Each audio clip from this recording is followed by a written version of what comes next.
CM ने आनंद कारज registration व्यवस्था की लागू, सिख समुदाय ने सरकार का किया धन्यवाद। सीएम ने माथा टेक प्रदेशवासियों के सुख समृद्धि की कामना की। जर्मनी सांसद प्रतिनिधि मंडल ने कृषि मंत्री गणेश जोशी से की मुलाकात। भारत जर्मनी के बीच औद्योगिक संबंध पर चर्चा। सितंबर से कार्यशाला होगी आयोजित। राज्यपाल गुरमीत सिंह ने कंटिन्यूड लर्निंग एक्सप्रेस प्रोजेक्ट का किया शुभारंभ। ई लर्निंग वाहन दूर दराज गांव में छात्रों को उपलब्ध कराएंगे डिजिटल सामग्री। डेंगू के मरीजों की देहरादून जिले में लगातार बढ़ रही है संख्या। पिछले 2 दिन में 38 नए मरीज आए सामने। सरकारी अस्पतालों में प्लेटलेट्स की नहीं है कोई सुविधा। भारतीय मृदा एवं जल संरक्षण संस्थान ड्रोनियर एविगेशन प्राइवेट लिमिटेड के बीच ओएमयू पर हस्ताक्षर। 12वीं पास युवाओं को मिलेगा ड्रोन पायलट प्रशिक्षण। और मौसम विभाग ने 7 जिलों में बारिश का येलो अलर्ट जारी किया। अन्य जिलों में हल्की बारिश की संभावना। राम झूला पुल समेत 323 सड़क मार्ग किए बंद। देख रहे हैं के न्यूज़, खबरों का सारथी। नमस्कार, उत्तराखंड की खबरों में आपका स्वागत है। मैं हूं आपके साथ मनोज मानस। रुक करेंगे खबरों का।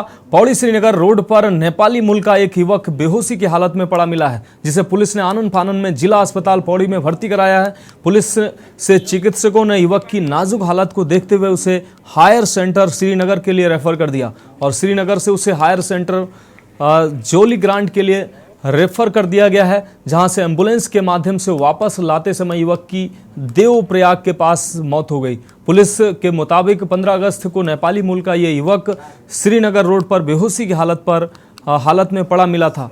सूचना मिलने पर पुलिस ने उसे जिला अस्पताल पौड़ी में भर्ती कराया था। वहीं सीओ सदर श्यामदत्त नोटियाल ने बताया कि मामले की जांच गहनता से की जा रही है।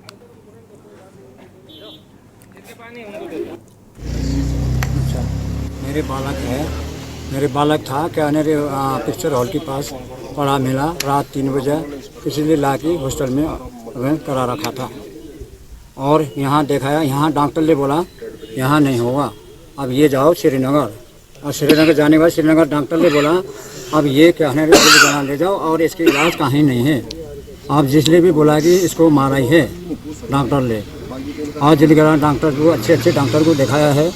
अब इसलिए भी बोला है कि इसकी लड़ाई झगड़ा में इसकी टूटी है। अब बात करेंगे अगली खबर की। अगर आप एक श्रमिक हैं और आप उत्तराखंड के मूल निवासी हैं तो आपको उत्तराखंड श्रमिक कार्ड बनवाना चाहिए, क्योंकि इससे आपको कई योजनाओं का लाभ उठाने को मौका मिलेगा और साथ ही आपको कई अन्य सुविधाएं भी मिलेंगी। उत्तराखंड अल्पसंख्यक आयोग के उपाध्यक्ष मजहर नईम नवाब ने बताया कि सरकार की श्रमिक रोजगार योजना रंग ला रही है और प्रदेश में तमाम श्रमिक सीधे तौर पर इसका फायदा ले रहे हैं। कहा कि उत्तराखंड पहला ऐसा प्रदेश होगा जहां पर व्यापक स्तर पर श्रमिकों का पंजीकरण किया जा रहा है, ताकि प्रदेश के 100% श्रमिकों को योजना का लाभ मिल सके। 2014 से लगातार पूरे भारत में जहां 10 करोड़ श्रमिक कार्ड बन चुके हैं, वहीं उत्तराखंड में 10 लाख कार्ड बनाए जा चुके हैं। उत्तराखंड में मामले में सहायता, लाइफ इंश्योरेंस, मातृत्व लाभ, घर के निर्माण के लिए ऋण राशि, शिक्षा सहायता, कौशल उन्नयन के लिए वित्तीय सहायता जैसी तमाम सुविधाएं उपलब्ध हैं।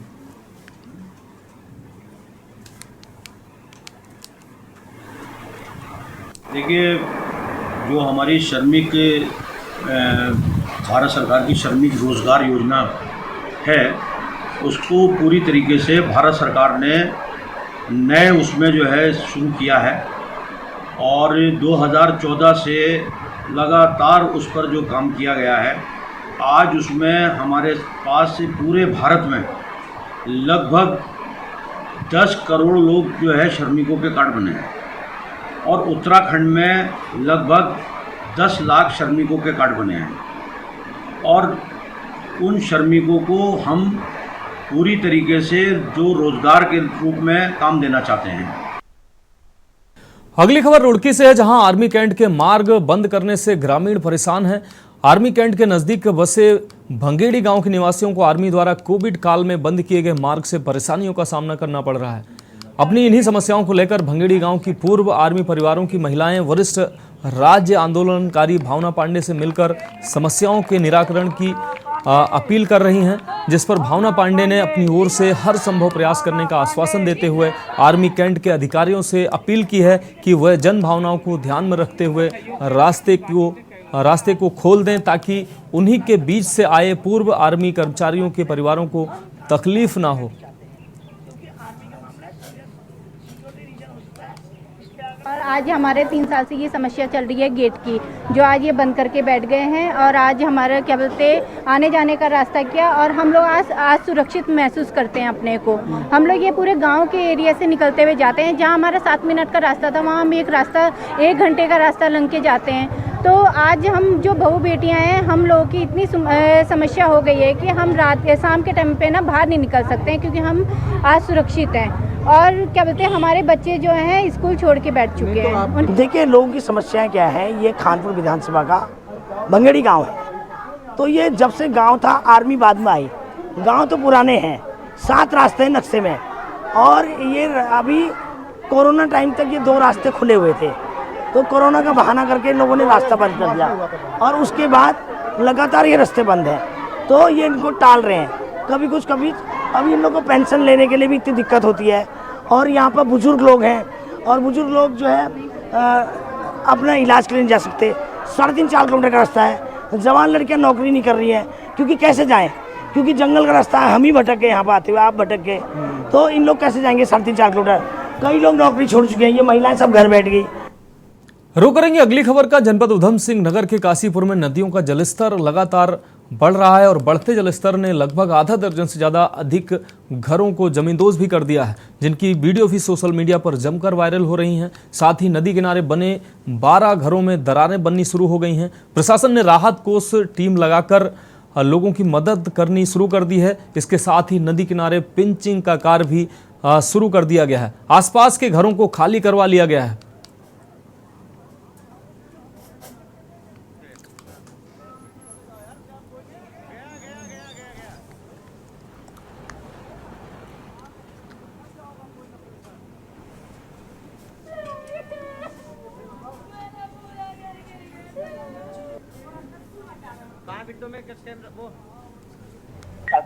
कोई तैयारी नहीं थी सरकार की, किसी भी बिल्कुल सरकार की कोई तैयारी नहीं थी। आ रहे थे और जा रहे थे बस।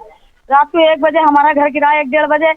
कोई नहीं, किसी ने नहीं देखा। जो हमारे इस बस्ती के मेंबर हैं वो ही बस जो कर रहे हैं वो ही है, बाकी और कोई हमें नहीं देख रहा। भूखे प्यासे खड़े हैं, मारा रो रहा टिकरा रहा, कुछ नहीं हो रहा, कोई कुछ नहीं कर रहा। बस सड़कों पर पड़े हैं, अपने गोदामों में सामान भर दिया है। किसी के 7 भाई हैं हमारे एक बस्ती के, उनके गोदाम में सामान भर दिया है हमने बस।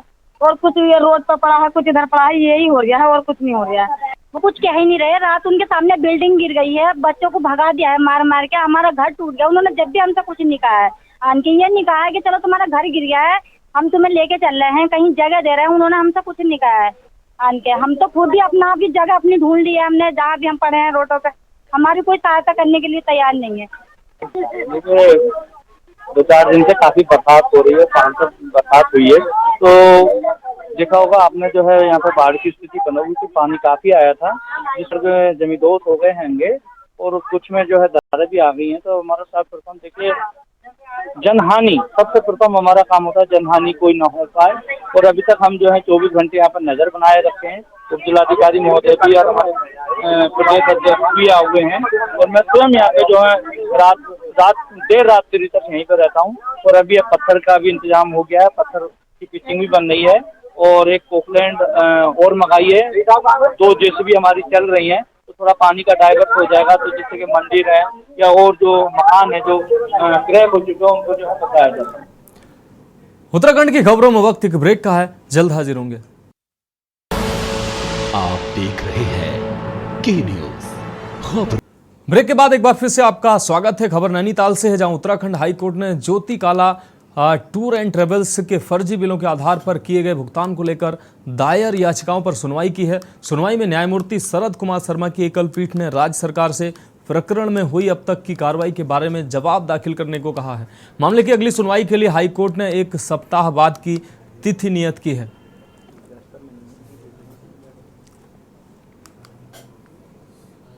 आज एक मामला जिस पर काला टूर एंड ट्रेवल्स, ज्योति काला एवं सोनियाल टूर एंड ट्रेवल्स सुशील उनियाल का मामला 482 क्रिमिनल मिसलिनियर एप्लीकेशन माननीय जस्टिस सरस कुमार शर्मा जी के यहाँ लगी हुई थी, जिस पर हमने अपनी बात को रखते हुए, अपना आर्गूमेंट रखते हुए कहा कि हमने किसी तरह का फर्जी बिल नहीं दिया है और ये ड्यूली प्रोसेस्ड होकर हमारे को पेमेंट हुआ है। तो कोर्ट ने एफआईआर को के कंटेंट्स को देखते हुए इसको परयूज़ किया कि ड्यूली प्रोसेस बिल में जितने भी अधिकारी, ये चूँकि यह मामला मुख्यमंत्री कार्यालय से संबंधित था, तो उन्होंने माननीय उच्च न्यायालय में इस पर संज्ञान लेते हुए यह कहा कि जब ये ड्यूली प्रोसेस हुआ है तो जितने ऑफिसर्स इसमें और जितने मिनिस्टर इनमें संलिप्त हैं उन पर स्टेट गवर्नमेंट ने क्या एक्शन लिया है। 1 हफ्ते का वक्त दिया है सरकार को इस बात इसके एफिडेविट दाखिल करने के लिए। इन केस यदि वो उस एफिडेविट को दाखिल नहीं कर पाते या किसी तरह का रिस्पांस नहीं दे पाते तो सेक्रेटरी होम को यह डायरेक्ट निर्देशित किया है कि वो उन पर एफआईआर उन अभियुक्तों या कल्प्रिट्स पर एफआईआर दर्ज किए गए। अगली खबर विकासनगर से, जहां बरसात के तांडव के चलते एक बार फिर उत्तराखंड को आपदा का दंश झेलना पड़ रहा है। 2013 में केदारनाथ में आई भयंकर आपदा के बाद ठीक 10 साल बाद भारी बरसात के चलते प्रदेश के कोने कोने से लगातार भयावह तस्वीरें सामने आ रही हैं, जिसको लेकर स्थानीय लोग खौफजदा हैं। ऐसा ही कुछ विकासनगर तहसील क्षेत्र के अंतर्गत जाखड़ गांव में भी देखने को मिला, जिसमें गांव के लोगों के साथ ही आसपास के गांव के लोग भी सहम गए। दरअसल बुधवार दोपहर लांघा में मुदरसू मोटर मार्ग के बीच जाखड़ गांव में अचानक हुई पहाड़ी से भूस्खलन ने जमकर तांडव मचाया, जिसमें 9 मकान जमींदोज हो गए तो वहीं 7 छानियां भी भूस्खलन की भेंट चढ़ गईं।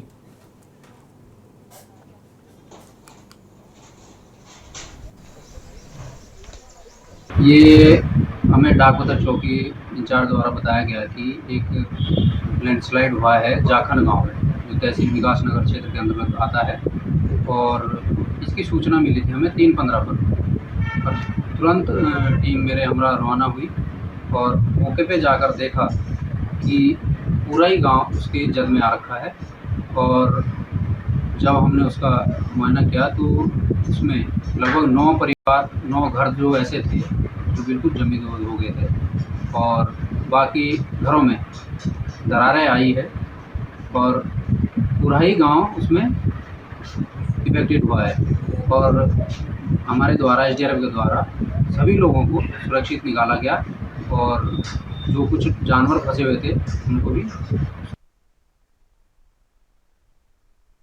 कालाढूंगी से, जहां उत्तराखंड सरकार द्वारा महिला होमगार्ड की भर्ती निकाली गई, जिसमें 10 जिलों में भर्ती की प्रक्रिया चलाई जाएगी। इसी के चलते नैनीताल जिले को भर्ती प्रक्रिया में शामिल न किए जाने के संबंध में महिला अभ्यर्थियों द्वारा कालाढूंगी तहसील में उप जिलाधिकारी रेखा कोहली के माध्यम से मुख्यमंत्री को ज्ञापन भेजा गया। महिला अभ्यर्थियों का कहना है कि विज्ञापन द्वारा उन्होंने मुख्यमंत्री धामी से महिला होमगार्ड भर्ती प्रक्रिया में नैनीताल जिले को शामिल किए जाने की मांग की है।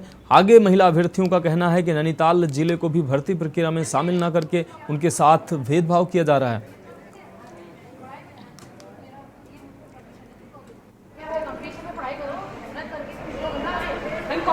बच्चे मेरे पास आए थे ज्ञापन लेके। इनका ये कहना था कि हमारे जो अन्य जनपदों में होमगार्ड्स की भर्ती निकली है और हमारे नैनीताल जनपद में होमगार्ड की भर्ती नहीं आई है।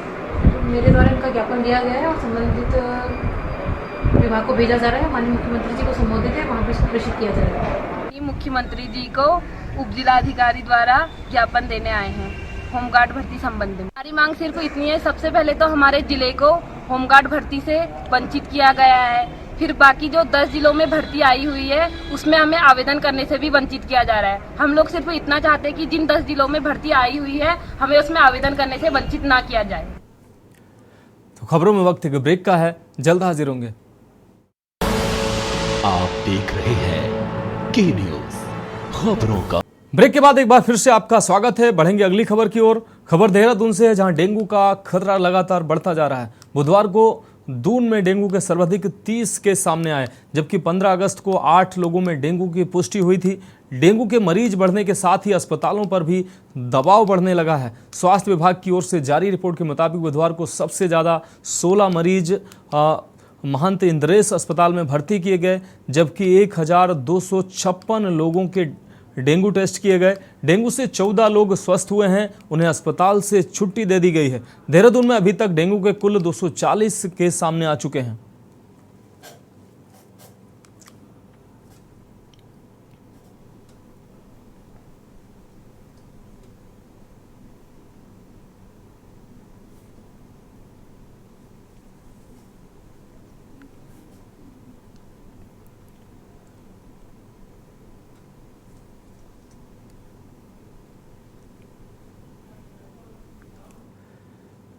अगली खबर ऋषिकेश से है, जहां गंगा के जलस्तर से रामझूला पुल के पास बना हुआ पुस्ता टूट गया। तत्काल प्रभाव से रामझूला से वाहनों की आवाजाही बंद कर दी गई। गंगा का बढ़ता जलस्तर अभी भी शांत नहीं हुआ है। जलस्तर के बढ़ने से ऋषिकेश में स्थित रामझूला पुल के पास सपोर्टिंग दीवार से लगा हुआ टीला टूटकर गंगा में गिर गया। पुल पर कोई संकट न आए, इसलिए सुरक्षा की दृष्टि से पुल के ऊपर दोपहिया वाहन की आवाजाही को बंद कर दिया गया। हालांकि पीडब्ल्यूडी के अधिकारियों का कहना है कि टीम जल्द ही इसका निरीक्षण करेगी।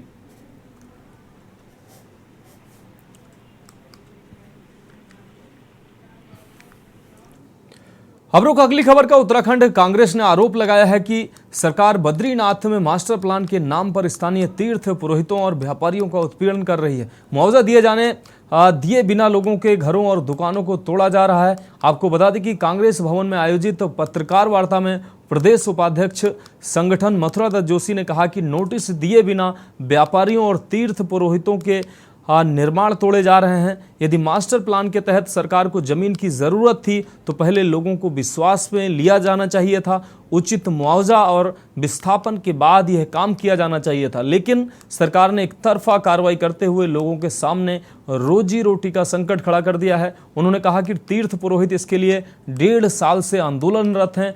अब वहां 14 अगस्त से ये आमरण अनशन शुरू कर चुके हैं, लेकिन सरकार ने अभी तक वार्ता की पहल नहीं की है। कांग्रेस कमेटी के वरिष्ठ उपाध्यक्ष संगठन प्रशासन श्री मथुरा दत्त जोशी जी, राजनीति करने वाली पार्टी आज धर्मनगरी में काम करने वाले लोगों को धर्मनगरी में से अपनी आजीविका चलाने वाले लोगों को उजाड़ने का काम कर रही है। श्री बद्रीनाथ में आप रिडेवलपमेंट का काम कर रहे हैं, पुनर्निर्माण का काम कर रहे हैं, हमारी इसमें कोई आपत्ति नहीं है, अच्छी बात है, आप करिए। लेकिन जो वहाँ के हकूकधारी थे, जो बरसों से वहाँ पर व्यापार करके छोटी मोटी दुकान करके अपने पेट का पालन कर रहे थे, अपने बच्चों का लालन पालन कर रहे थे, आज उनको उजाड़ कर सरकार ने सिद्ध कर दिया है कि ये सरकार धर्म विरुद्ध काम कर रही है। तो उत्तराखंड की खबरों में अभी के लिए इतना ही। मुझे दीजिए इजाजत और आगे आप देखिए के न्यूज इंडिया का विशेष कार्यक्रम मंथन हमारे प्रधान संपादक दुर्गेन चौहान जी के साथ। आप देख रहे हैं के न्यूज, खबरों का